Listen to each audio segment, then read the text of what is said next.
Et puis, je vais faire une des meilleures choses que j'aime faire dans la vie, c'est présenter les bébés que Dieu nous donne. Alléluia.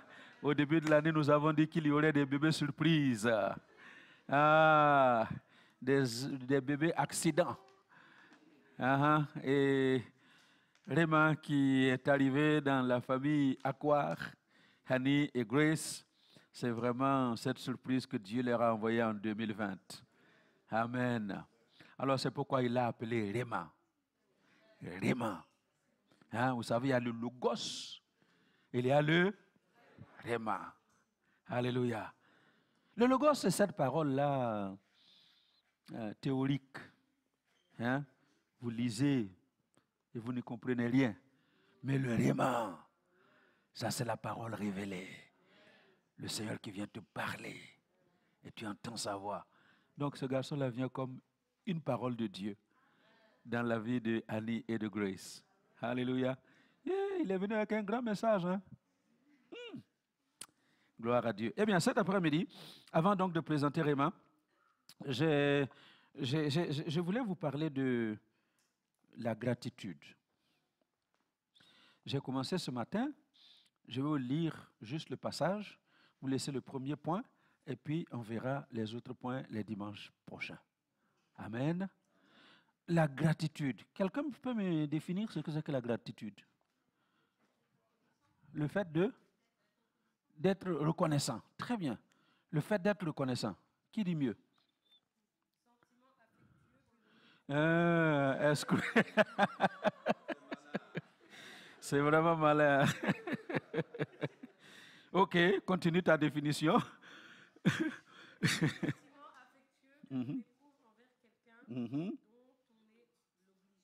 Obligé, ok. Bon, alors, succinctement dit,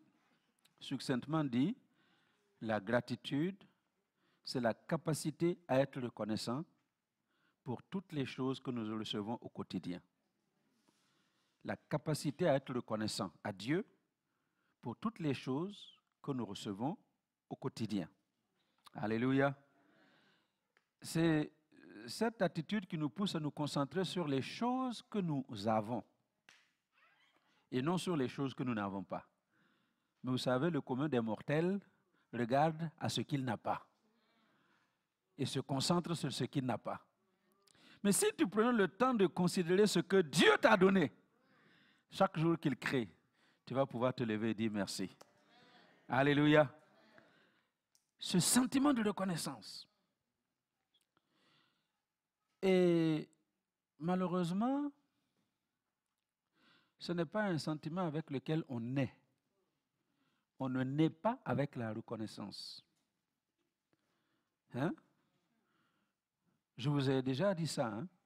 Tous les enfants qui naissent là, les bébés, ils sortent du ventre de leur mère comme ça. Ils sortent du ventre de leur maman, les mains fermées. Pourquoi? Parce que tout est à moi, je ne veux pas donner. Quand on fait ça là, on donne. Mais les bébés naissent comme ça. Dis à ton voisin, même toi, tu es né comme ça.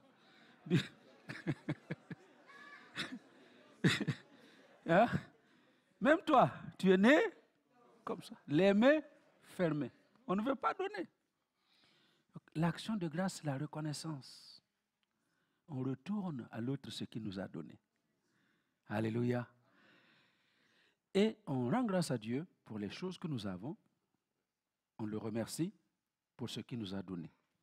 Écoutez-moi bien. Chaque fois que tu arrives le soir chez toi et tu entres dans ton lit et tu te couvres avec ta belle couverture et tu as le chauffage qui t'empêche d'avoir froid. Est-ce qu'il vient dans l'esprit de quelqu'un de dire « Oh, Seigneur, merci ». Est-ce qu'il vient dans l'esprit de quelqu'un de dire « Merci parce que j'ai un toit sous lequel je suis couché. Et j'ai des couvertures pour me chauffer. Et même un chauffage pour ne pas me faire prendre froid. » Est-ce qu'il vient à l'esprit de quelqu'un, nous tous là, vous entrez, vous vous couchez et puis... Et pourtant, ce n'est pas aussi évident que ça. Ouvrez votre télé, vous allez voir des gens qui n'ont pas un toit sous lequel se reposer. Suivez les nouvelles et vous allez voir qu'il y a des gens qui n'ont pas de quoi se couvrir. Regarde ton voisin, regarde comment il est habillé. Regarde-le. Il est comment? Hein? Elle est comment? Est-ce que ce matin, quand vous vous êtes habillé de ce beau costume, de cette belle robe, avec les belles chaussures que vous avez à vos pieds, et ces belles têtes-là que les femmes se sont faites, avec les... Est-ce qu'il y a quelqu'un qui s'est arrêté devant le miroir pour dire « Waouh, Seigneur, merci. Seigneur, merci. Merci, non seulement tu as fait de moi une merveilleuse créature, mais tu m'as donné de quoi soigner cette merveilleuse créature. » Est-ce qu'il y a quelqu'un qui a fait ça? Non, il y a très peu. Peut-être une personne. Et pourtant, c'est autant de raisons pour dire merci au Seigneur. Quand vous vous retrouvez devant votre assiette, chaque fois que vous êtes devant votre assiette,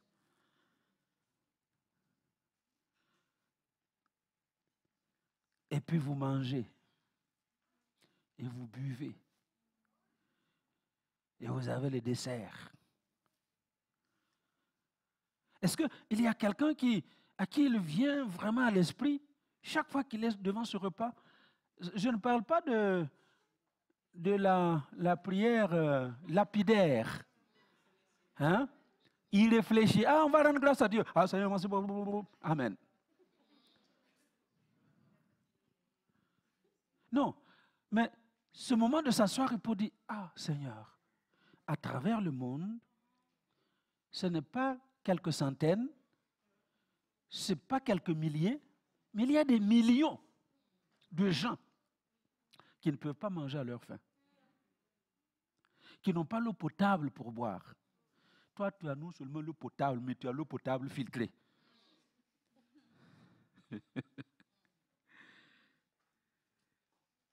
Et tous les sodas, et les vins. Et tu bois tout ça, tu manges tout ça. Et on ne prend pas le temps de réaliser que, waouh, ce n'est pas un dû. C'est une grâce de la part de Dieu. Est-ce que vous comprenez? Tu t'es levé le matin, et puis, il y a combien qui sont venus par bus? Qui est venu par bus ou par train? Hein? Par train. 2 personnes. 2. Vous savez qu'en 2006, quand nous avons commencé l'église ici, il n'y avait que 2 personnes qui venaient en voiture.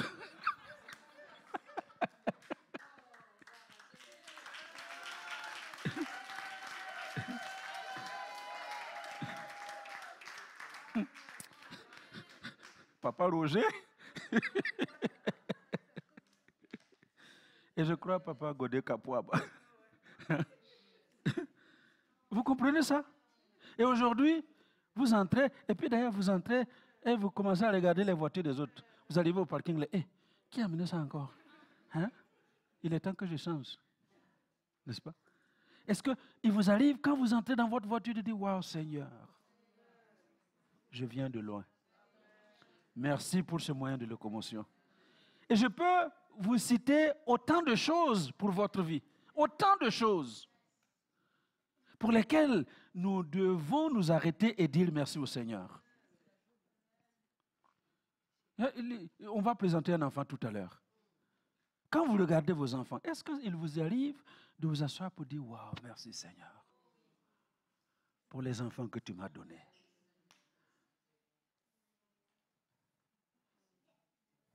Les enfants, ça peut donner des cheveux blancs. Mais ils sont la bénédiction que Dieu nous a donnée. Les enfants, ça peut donner des insomnies. Mais ils sont la bénédiction que Dieu vous a donnée. Vous savez combien de couples dans ce monde seraient prêts à payer des millions en euros pour juste avoir un enfant? Et puis ils ont essayé in vitro, ex vitro. Ils ont fait tout. Il n'y a rien qui vient. Et ils pensent à adopter. Et parfois même l'adoption, ça ne vient pas. Ah. Et toi, 1, 2, 3, tu as enfant. 1, 2, 3, 2 enfants. 1, 2, 3, 3 enfants. 1, 2, 3, 5 enfants. 1, 2, 3. Ça vaut le coup de dire merci à Dieu. La gratitude. La gratitude. Merci Seigneur pour les enfants que tu nous as donnés. Merci pour les enfants que tu nous as donnés. Alléluia. Hein? Toi, tu as un mari. Et tu es fâché parce que tu as un mari. Tu sais combien de femmes sont en train de faire ça? Cherche mari là, ça ne vient pas. On s'est habillé coquette. Clic, clic, clic. Mari ne vient pas. On a tout fait. Il y en a même qui sont inscrits sur les sites là, les sites de rencontres. Et même ça, ça ne vient pas. Et toi, quelqu'un vient te trouver et dit, je vais te marier. Je vais t'épouser. Et tu dis oui. Aujourd'hui, là, maintenant, c'est devenu... Il faut apprendre à être reconnaissant. Alléluia. Hein? Les hommes sont contents quand je parle comme ça. Hein? Mais les femmes... Vous savez combien d'hommes circulent sur cette terre-là, ont du mal à trouver une vraie femme? Celui qui a trouvé une femme a trouvé le bonheur. Il y a des hommes malheureux sur la terre parce qu'ils n'ont jamais trouvé. Et toi, tu en as trouvé une. On peut dire merci au Seigneur. Alors donc, à partir d'aujourd'hui, je vais démarrer ce que j'appelle les 7 pas les 7 pas de la gratitude. Parce que la gratitude, il y a un processus. Si tu ne suis pas le processus, tu ne vas pas rendre une vraie gratitude à Dieu. Voyez, je ne parle pas de l'histoire là de levez-vous, on va dire merci à Dieu et puis tout le monde se lève. Maintenant, on va chanter pour dire merci à Dieu, tout le monde chante. Ce n'est pas de ça que je parle, mais je parle de la gratitude qui sort de tes tripes. De cette gratitude-là, c'est à l'intérieur. Pour ce que tu as vécu, tu ne peux pas te taire. Pour ce que tu as reçu, tu ne peux pas te la fermer. Les gens peuvent ne pas comprendre, mais toi, tu sais d'où tu as été tiré. Alléluia. Je sais d'où j'ai été tiré. Alors, c'est pourquoi je vous lis le texte. Hein? Luc 17, versets 11 à 18. On le lit rapidement. Et puis, je vais présenter Réma comme notre gratitude au Seigneur. Hein, Grace? Réma, c'est ma gratitude au Seigneur. Que ce qu'il dit, il l'accomplit. Alléluia. Et bientôt, c'est Maïcha qu'on va présenter. Un autre bébé surprise. Hein? Non, papa, moi, c'est fini. C'est ma belle-fille. Hein? Non, c'est fini. C'est terminé. C'est bon, c'est assez. J'ai dit, OK. Je sais comment je prie. Quand quelqu'un me résiste comme ça, là, je ne fais pas de bruit. J'ai dit, accident. Et puis, bébé, accident est arrivé. Alors, nous sommes dans Luc 17, pardon. Et je vous invite à vous lever pour lire le passage. Je m'excuse déjà parce qu'on aura peut-être un petit quart d'heure au-delà de notre temps. Jésus, se rendant à Jérusalem, passait entre la Samarie et la Galilée. Comme il entrait dans un village, 10 lépreux vinrent à sa rencontre, se tenant à distance. Ils élevèrent la voix et dirent, « Jésus, Maître, aie pitié de nous. » Dès qu'il les eut vus, il leur dit, « Allez vous montrer au sacrificateur. » Et pendant qu'ils y allaient, il arriva qu'ils furent guéris. Dis à ton voisin, pendant que tu y vas, il va arriver que tu seras guéri. Tu seras guéri. Je ne parle pas de guérison spirituelle seulement. Guérison physique, guérison du portefeuille, guérison de l'argent, guérison. Il arrivera que tu seras toi aussi guéri. Verset 15. L'un d'eux, se voyant guéri, revint sur ses pas, glorifiant Dieu à haute voix. Il tomba sur sa face aux pieds de Jésus et lui rendit grâce. C'était un Samaritain. Jésus, prenant la parole, dit, « Les 10 n'ont-ils pas été guéris? Et les 9 autres, où sont-ils? Ne s'est-il trouvé que cet étranger pour revenir et donner gloire à Dieu? » Puis il lui dit, « Lève-toi, va, ta foi t'a sauvé. » Amen. Alléluia. Ben là, que Dieu bénisse la méditation de sa parole cet après-midi. Donc, je vous ai dit tout à l'heure que la gratitude, c'est cette capacité à être reconnaissant pour les choses que nous avons au quotidien. Nous ne nous concentrons pas sur ça, mais sur ce que nous avons. Et cette vraie gratitude-là, elle suit un cheminement. C'est l'aboutissement d'un cheminement. Et la première chose que je vous laisse aujourd'hui, dans ce cheminement pour arriver à la vraie gratitude, c'est de constater ton miracle. La première chose qui va permettre à cet homme d'exprimer une vraie gratitude à Jésus, c'est qu'il a constaté son miracle. On dit, l'un d'eux, ils étaient 10, mais l'un d'eux se voyant guéri. Est-ce que les 9 autres n'étaient pas guéris? Si, ils étaient guéris aussi. Mais ils étaient plus préoccupés à aller vite et tout de suite jouir de leur bénédiction que de retourner dire merci d'abord avant de jouir de leur bénédiction. Il y a combien de chrétiens qui se comportent comme ça? On prie, ah j'ai un besoin, on prie. Et dès que le besoin est rencontré, ça y est, on disparaît. Jusqu'au prochain besoin. Mais c'est ça, on est entre nous, non? On est entre nous. Il y a des gens, quand ils m'appellent, c'est qu'il y a un problème. Dès que le problème est réglé, papa, bye bye.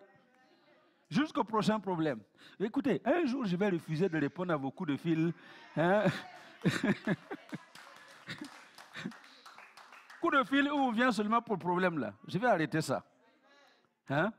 Les 10 ont été guéris, mais il y en a un seul qui est revenu sur ses pas pour dire merci au Seigneur, pour montrer de la gratitude. Vous savez pourquoi? Parce qu'il a pris le temps de se voir guéri. Il a réfléchi au trou duquel Dieu l'a arraché. Vous vous imaginez?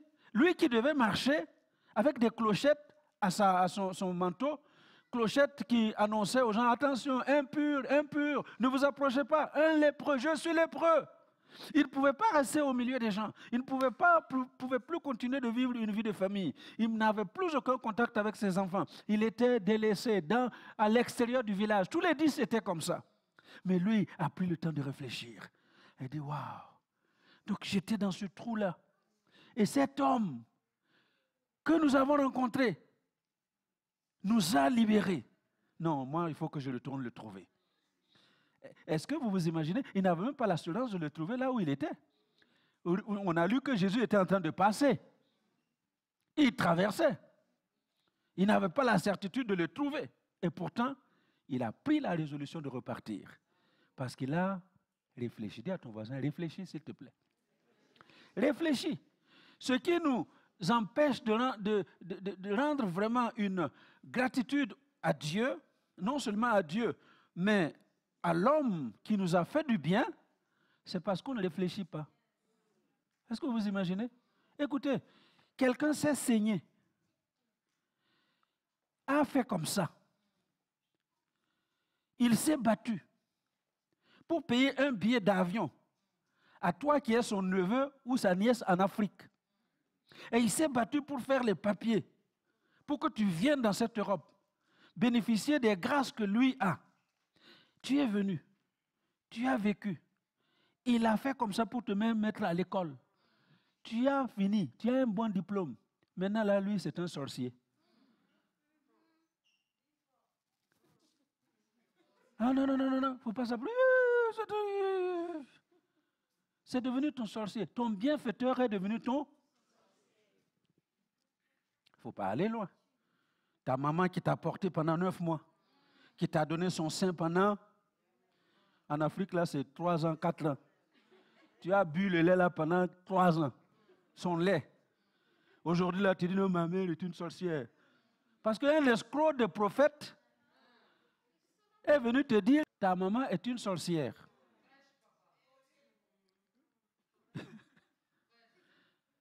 Non. Il faut apprendre à être reconnaissant. Montrons de la gratitude. Alléluia. Et tant que tu n'as pas réalisé le trou duquel Dieu t'a tiré, tu ne peux pas vraiment lui rendre une reconnaissance qui vaille la peine. Est-ce que vous m'entendez? Je termine avec ceci. J'ai fait l'école primaire dans un village. Première école primaire du village. Donc, il n'y avait personne qui avait été à l'école. Alors, et je suis élève dans cette classe. Personne n'a été à l'école. Donc, personne ne sait qu'il faut étudier quand tu reviens de l'école. Personne ne sait qu'il faut faire des devoirs. On est là. Et vous savez, la meilleure chose pour que le maître, l'instituteur, vous amène à comprendre que vous partez, vous étudiez, vous revenez et vous connaissez votre leçon. Viens ici. La meilleure façon pour nous faire ça, c'était comme ça. Tu ne connais pas ta leçon, il fait ça. Il prend la tête. Il prend la tête entre ses genoux. Et il a une courroie de voiture coupée. Courroie de voiture. Au début, nous, on ne comprenait pas. Donc, il tapait sur le dos. Et puis après, donc, si tu mets 3-4 pulls, c'est bon. Donc, tu mets 3-4 pulls. Maintenant, il tape, tu ne sens pas trop. Et à malin, malin et demi. Donc, lui aussi, il a compris que nous, on mettait beaucoup d'habits. Donc, quand vous arrivez, il fait ça. Il y a encore un, il fait ça. Il enlève tout. Et quand il a tout enlevé, maintenant, il laisse le dos là. Il te fouette bien. Quand tu sors de là, il n'y a personne qui a... Tu n'as même pas besoin de quelqu'un pour te dire apprends tes leçons. Merci. Tu apprends tes leçons. Donc j'arrive là, j'étudie et puis je vois mon petit, mais ça c'était un bon élève. Hein? Quand il est là, il est en train de faire son truc là de Nassara, c'est le blanc quoi. Hein? Les choses du blanc. L'école. Elle ne me comprend pas. Tu comprends? Tu comprends ce que je dis? Oui.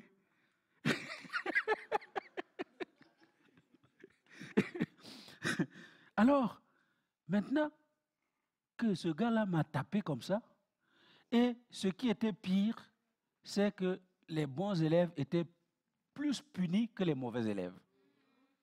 Donc, on fait dicter, toi tu as 40 fautes, ben voilà, il ne s'occupe pas de toi. Mais toi tu as l'habitude de faire 0 faute. Tu fais une faute, mamma mia. Le jour où j'ai commis l'erreur de faire 5 fautes dans une dictée, je n'ai plus jamais recommencé. Plus jamais. Ce jour-là, il m'a tapé. Non seulement tapé, et comme ça, jusqu'à ce que l'école finisse. Quand l'école est finie, je veux marcher, plus, j'étais par terre. Et non, il n'était pas méchant. C'est après que j'ai compris qu'il n'était pas méchant. Donc, tout ce que je demandais, c'était de terminer cette école-là. C'est 6 ans, non? Que ça termine vite. Et puis, je ne reviens plus jamais. Et puis, il m'a frappé comme ça. Arrivé au CM2, j'ai réussi au CEP, le premier du centre. J'ai réussi à tous les concours pour entrer en 6e. Et puis, j'ai choisi le meilleur concours et j'ai été là. Et j'ai fait première année au lycée, deuxième année, troisième année. Et c'est après que j'ai dit, waouh, ce monsieur-là, en fait, il voulait mon bien. Il n'était pas méchant. S'il n'avait pas fait ça, je n'aurais jamais réussi comme j'ai réussi. Alors je suis reparti chez lui pour dire merci beaucoup, Monsieur Lambert. Il s'appelait Lambert. Ah, merci, Monsieur Lambert. Merci, merci, merci, merci. Ada, maintenant tu comprends. Je dis oui, maintenant je comprends. Mais vous imaginez, tant que vous n'avez pas mis la chose à la réflexion, vous ne comprenez pas tout le bien qui vous a été fait. Et c'est pour cela qu'on n'a pas le temps de dire merci à Dieu et dire merci les uns aux autres. Parce qu'on ne comprend pas. Alors, réfléchis, s'il te plaît. Réfléchis. Parce que la première chose pour commencer à rendre une véritable gratitude au Seigneur, c'est de réaliser le miracle qu'il a fait pour toi. Le trou duquel il t'a tiré. Alors ça va te faire pousser des choses, des cris de joie, des cris de remerciement. Et les gens ne vont rien comprendre. Écoutez, quand vous voyez quelqu'un en train de faire ces gymnastiques-là à l'église, il ne faut pas le juger. Il ne faut pas le juger, hein? Parce que vous ne savez pas d'où il a été tiré. Toi, tu marchais pépélé, tu étais tranquille, tu n'as jamais manqué de nourriture, tu n'as jamais manqué de rien, tu n'as jamais manqué de rien. Et un jour, quelqu'un te rencontre, dit, viens à Jésus, tu vas être sauvé. Tu dis, sauvé de quoi? Non, tu vas aller au ciel. Ok, je vais aller au ciel. Et puis toi, tu te convertis. Mais, hey, quelqu'un qui a été vraiment, vraiment là, comme nous là, hein? Je dis toujours à ma femme, elle là, l'affaire de salut là, elle ne comprennent pas quoi. Les enfants qui sont nés dans les familles de chrétiens, vous ne comprenez pas ce que c'est que le salut. Mais nous, qui avons tout goûté, quand on dit que Jésus t'a sauvé, tu sais que Jésus t'a sauvé. Alléluia. Alors, soyez bénis, que Dieu nous accompagne, afin que nous entamions un processus de vraie gratitude. Non seulement vis-à-vis de notre semblable, mais surtout vis-à-vis de notre Dieu qui a fait pour nous de grandes choses. Soyez bénis au nom de Jésus. Alléluia. Donc il y a 7 pas. Et aujourd'hui, on a juste parlé du premier pas. Il reste encore 6. Dieu voulant, on les verra au fur et à mesure. Amen. Alléluia.